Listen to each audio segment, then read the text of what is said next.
दोस्तों नमस्कार। अपनी वीडियो में आज मैं चर्चा करूंगा, जैसा कि 5 जनवरी को जौनपुर में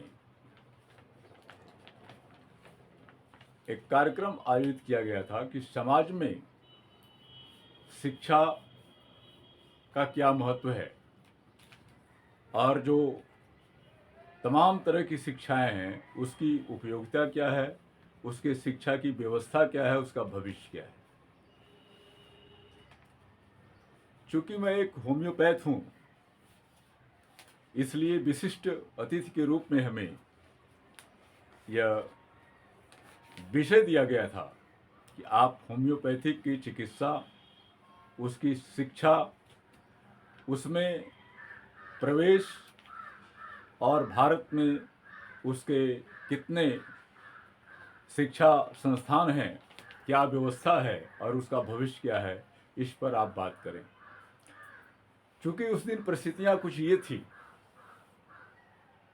कि मुझे सबसे पहला वक्ता ही बनाया गया था और उस हालात में उस वक्तव्य का कोई रिकॉर्डिंग नहीं हो पाई थी, इसलिए मैं इसको आज अपने तरीके से एडजस्ट कर रहा हूँ। परिप्रेक्ष्य वही है। तो सबसे पहले हम आपको ये बता दें कि भारत हो या पूरा दुनिया का कोई भी कोना, जितने भी महापुरुष मानवता के हित में काम किए, वे सभी खाए और अघाए हुए वर्ग से नहीं थे। हमेशा लोअर वर्ग से ही थे, एक अपवाद को छोड़कर, यानी महात्मा बुद्ध को छोड़कर।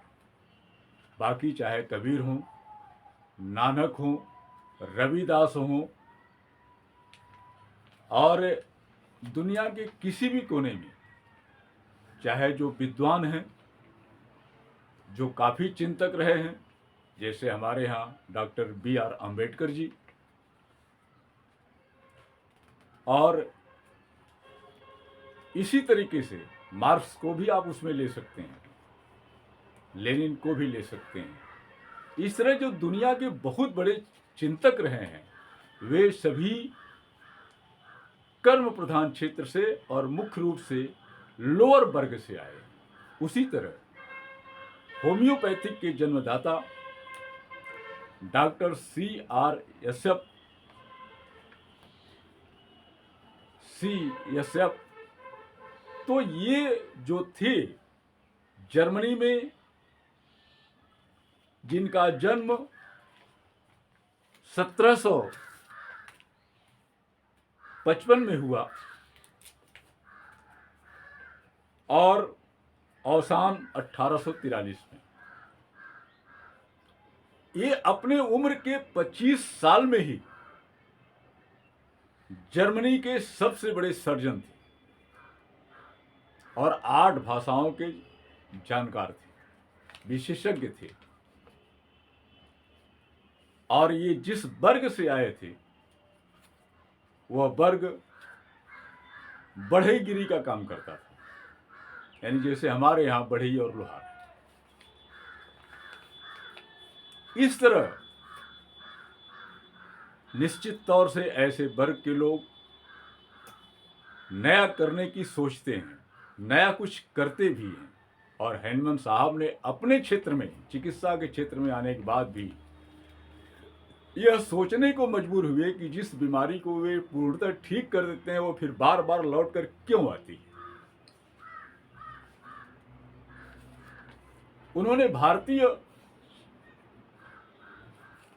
चिकित्सा ग्रंथों में एक पढ़ा था, विषस्य विषम औषधम, विष ही विष की औषधि है। उनके दिमाग में आया कि आखिर जिस बीमारी को हम ठीक करते हैं वो बार बार क्यों नहीं आती है, क्यों आ जाती है, इस पर विचार करते हुए पढ़ते पढ़ते उन्हें क्यूनाइन के विषय में वो पढ़ रहे थे और उसमें लिखा हुआ था कि अगर कोई स्वस्थ व्यक्ति अधिक मात्रा में क्यूनाइन खा लेता है तो उसके मलेरिया के लक्षण उत्पन्न हो जाते हैं। यह बात उनको भारतीय दर्शन, चिकित्सा दर्शन से जो प्राप्त हुआ था उसकी पुष्टि करता था। और वो चूंकि विज्ञान के छात्र थे,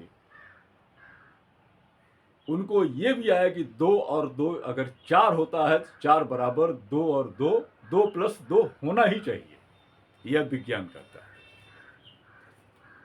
उन्होंने क्यूनाइन के कुछ चीज़ों को, कुछ छाल को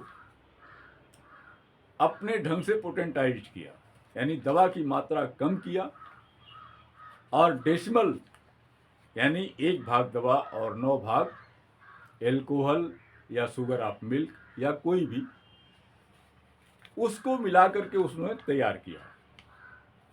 और फिर अपने साथियों से अपने घर में उन्होंने बोला कि मैं क्यूनाइन खा रहा हूँ, जो बताऊँ वो लिखूँ और जब मैं कहूँ तो इसको कर दीजिए। इससे 2 बातें होगी कि सिद्धांत की पुष्टि भी हो जाएगी और जो बातें हैं उसकी भी पुष्टि हो जाएगी। अगर कुछ होता है तो आप लोग चिंता नहीं कर।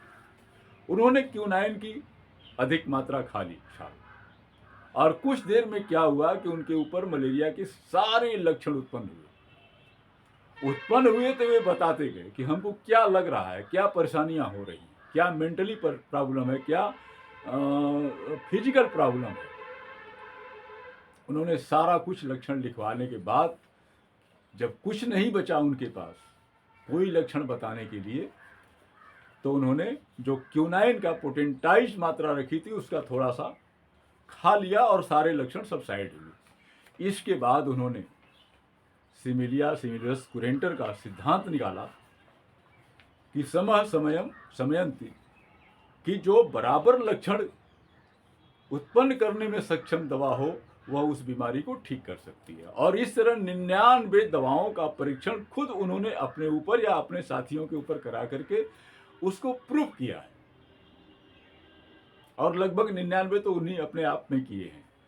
तो ये सिद्धांत था। और आपको बता दें कि एलोपैथिक दवाओं में या आयुर्वेदिक या यूनानी और होम्योपैथ में क्या अंतर है कि अगर किसी को अधिक टट्टी होने लगे तो उसको एलोपैथ हो या आयुर्वेद हो या यूनानी हो, उसमें उसको कब्ज उत्पन्न करने की दवा दी जाती है।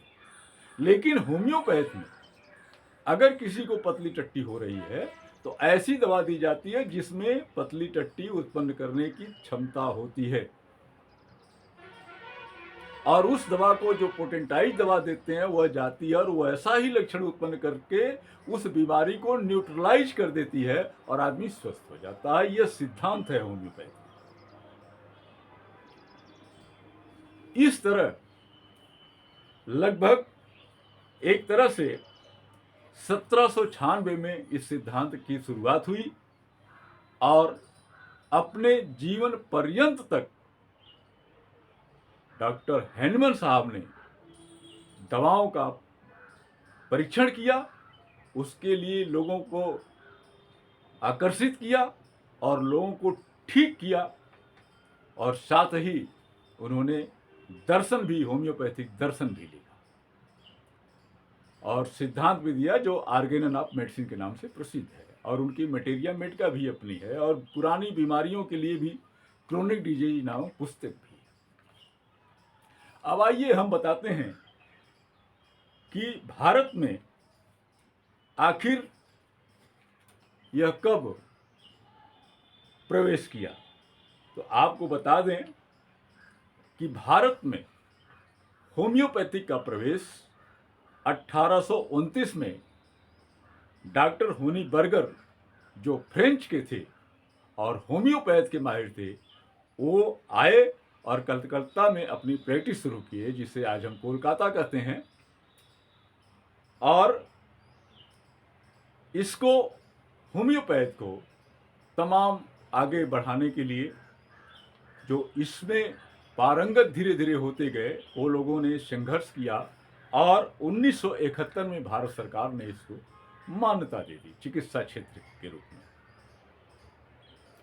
यह भारत में प्रवेश करने की तिथि है और इसके साथ जो है जब 1976 से उत्तर प्रदेश सहित अन्य जगहों पर कि हमें भी चिकित्सा क्षेत्र में बराबर माना जाए, इसको लेकर लंबा संघर्ष छिड़ा तो 1980 में इक्वल रूप से एक तरह के प्रवेश के माध्यम से भारत में मान्यता दी गई और सबका जो बेसिस था वो सब आईएससी विथ बायोलॉजी कर दिया गया।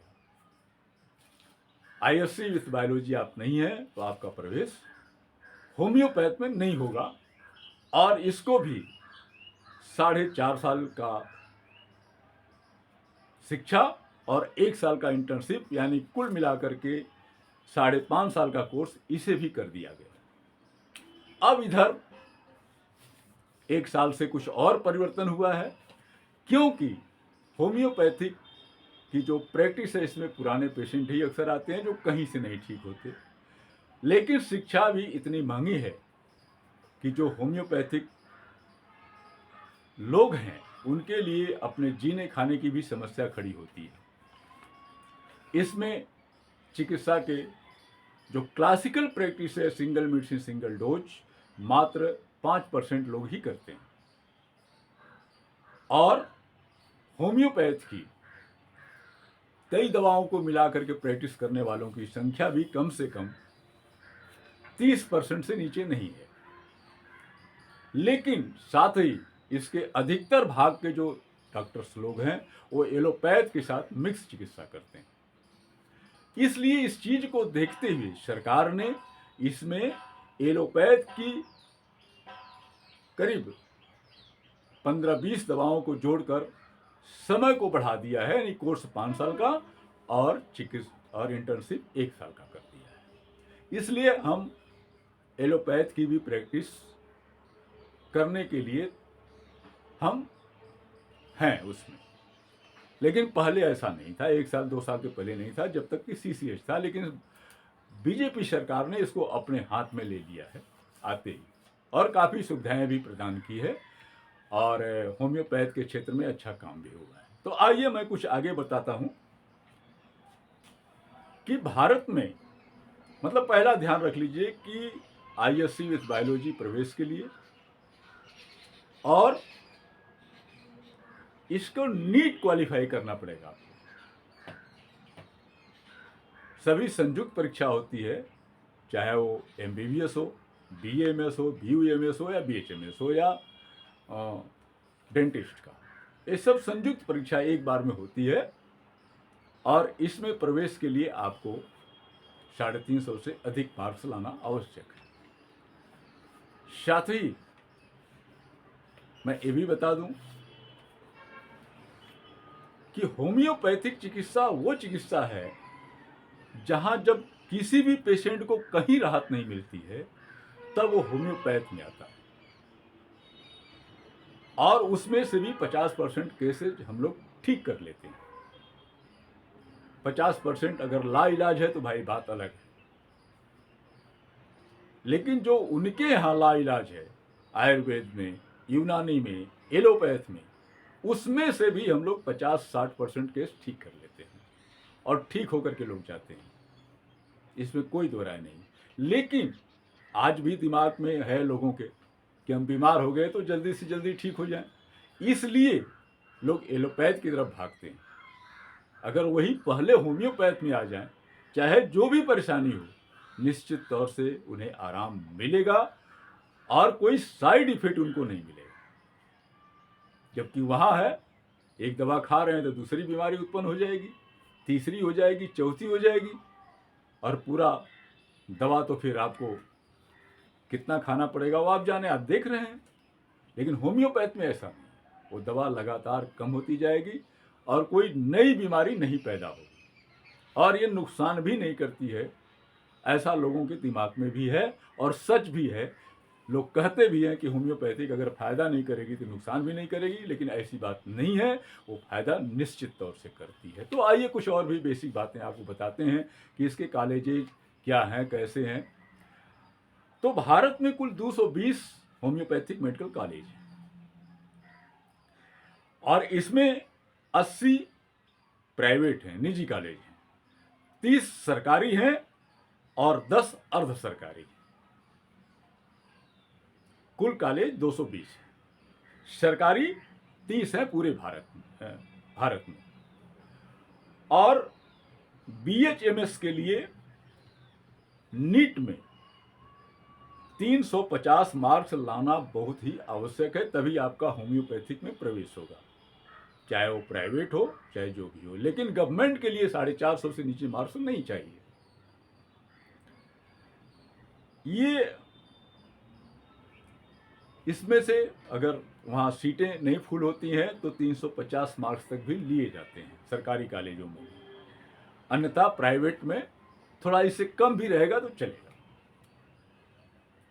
आयुष विभाग ने 52,270 सीट अलॉट किया है पूरे भारत में, मतलब प्रति वर्ष 52,270 विद्यार्थी प्रवेश लेते हैं। बैठने को तो लाखों में बैठते हैं। उत्तर प्रदेश में कुल 23 कॉलेज हैं और 23 कॉलेज में 9 सरकारी हैं, शेष प्राइवेट हैं। कोर्स 4.5 साल का है, अब 5 साल का हो गया है और 1 साल का इंटर्नशिप। जो शीर्ष कॉलेज हैं बड़े अच्छे होम्योपैथ के, वो मुंबई में है, दिल्ली में है, कोलकाता में है, पुणे में है और बेंगलोर में है। फीस जो इसका है 10,000 से लेकर के 2 लाख प्रति वर्ष है। प्राइवेट में 1,40,000 से कुछ अधिक है या इसी के बराबर है। कुछ विशिष्ट कॉलेजों में 1.5 लाख से 3.5 लाख तक है।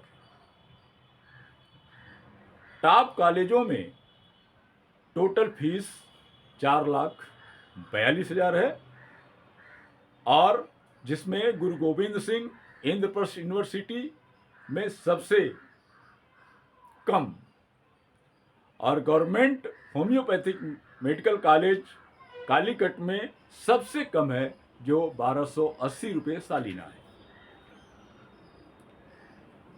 सरकारी फीस कॉलेजों के आधार पर 61,000 से लेकर के 11,25,000 तक है और प्राइवेट में 80,000 से लेकर के 9 लाख तक है और कहीं कहीं 12 लाख तक है।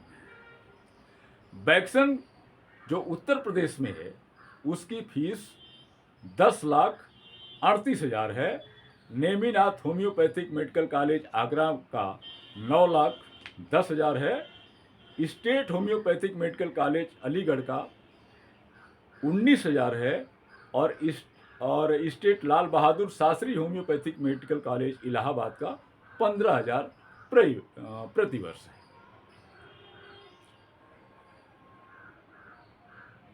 आप ये देख लीजिए कि होम्योपैथिक कॉलेज सस्ते से सस्ता भी है और महंगा से महंगा भी है।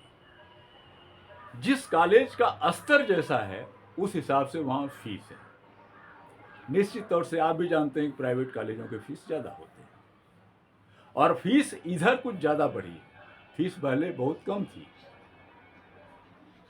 जहाँ की एलोपैथ में प्राइवेट कॉलेजों की फीस 12 लाख से लेकर के 20 लाख तक प्रति ईयर है, उसके हिसाब से होम्योपैथिक में फीस कम है।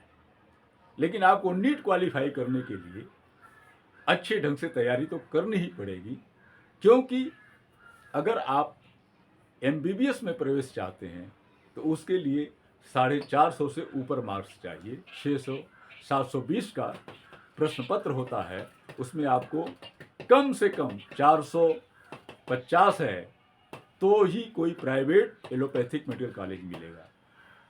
इधर सरकार ने कुछ यह परिस्थितियां बना दी है कि हर प्रदेशों को फीस अलग अलग और मुख्य रूप से, जबकि सेंट्रल परीक्षा होती है तो सेंट्रल गवर्नमेंट को ही फीस तय करनी चाहिए, लेकिन वर्तमान सरकार ने इसको पहले ही अलग अलग कर दिया। हर प्रदेशों को अधिकार दे दिया कि वो अपने ढंग से फीस तय करें।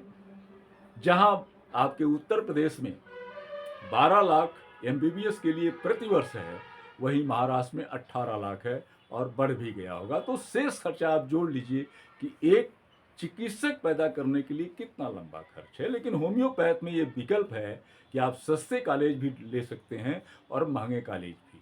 सस्ता प्राइवेट कॉलेज भी है तो जिसमें फीस 1.5 लाख प्रति वर्ष से कम नहीं है, और महंगा का तो मैंने आपको बता ही दिया। तो इस तरह होम्योपैथिक एक चिकित्सा पद्धति ऐसी पद्धति है जिसमें आप जनता की सेवा बिना मानव शरीर को नुकसान पहुंचाए अच्छे ढंग से करके उसको पूर्ण स्वस्थ कर सकते हैं, और स्वस्थ करने की गारंटी भी होती है एक तरह से। अगर स्वस्थ नहीं कर सकते तो उस बीमारी से उसको तब तक आराम देंगे जब तक वह व्यक्ति जिंदा रहेगा। तो इसलिए होम्योपैथिक अन्य चिकित्सा पद्धति के अपेक्षा ज़्यादा प्रभावी है और नुकसान कम है।